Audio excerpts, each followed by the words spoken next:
ಎಲ್ಲರಿಗೂ ನಮಸ್ಕಾರ. ನಮಗೆಲ್ಲ ತಿಳಿದಿರೋ ಹಾಗೆ VAO ನೋಟಿಫಿಕೇಷನ್ KEAOದು ಫೆಬ್ರವರಿಲಿ ಪಬ್ಲಿಷ್ ಮಾಡಿದರು. ಹಾಗೆ ಅರ್ಜಿ ಸಲ್ಲಿಸೋಕೆ 4/3/2024ರಿಂದ 3/4/2024ವರೆಗೆ ಅವಕಾಶ ಮಾಡಿಕೊಟ್ಟಿದ್ರು. ಆದರೆ ಈಗ ಮತ್ತೆ ಯಾಕೆ ಅರ್ಜಿ ಸಲ್ಲಿಸೋಕೆ ಅವಕಾಶ ಕೊಟ್ಟಿದ್ದಾರೆ ಅಂದರೆ ಇದಕ್ಕೆ ಮೇನ್ ರೀಸನ್ 3 ವರ್ಷ ವಯೋಮಿತಿ ಸಡಿಲಿಕೆ. ಆದ್ದರಿಂದ ಅವರಿಗೋಸ್ಕರ ನೇಮಕಾತಿಗೆ 19/9/2024ರಿಂದ 28/9/2024ವರೆಗೆ ಅರ್ಜಿ ಸಲ್ಲಿಸೋಕೆ ಅವಕಾಶ ಮಾಡಿಕೊಟ್ಟಿದ್ದಾರೆ ಹೆಚ್ಚುವರಿಯಾಗಿ. ನಿಮಗೆಲ್ಲ ಗೊತ್ತಿರ್ಬೋದು, ಆಗಲೇ ಮೊದಲೇ ಅರ್ಜಿ ಸಲ್ಲಿಸಿದವರಿಗೆ ಕನ್ನಡ ಕಡ್ಡಾಯ ಪರೀಕ್ಷೆ ಇದೇ ತಿಂಗಳು ಅಂದರೆ ಸೆಪ್ಟೆಂಬರ್ 29ರಂದಿದೆ. ಹಾಗೆ ಮೇನ್ ಪೇಪರ್ ಮುಂದಿನ ತಿಂಗಳು ಅಕ್ಟೋಬರಲ್ಲಿ 27ಕ್ಕಿದೆ.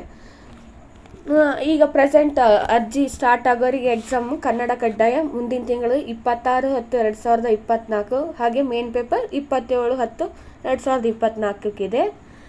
ಹಾಗೆ ನಾನು ಕೊಟ್ಟಿರೋ ಮಾಹಿತಿ ನಿಮ್ಗೆ ಇಷ್ಟ ಆದರೆ ಅಥವಾ ಯೂಸ್ ಆದರೆ ಲೈಕ್ ಮಾಡಿ, ಕಮೆಂಟ್ ಮಾಡಿ, ಹಾಗೆ ಶೇರ್ ಮಾಡಿ ನಿಮ್ಮ ಫ್ರೆಂಡ್ಸ್ಗೆ. Thank you all.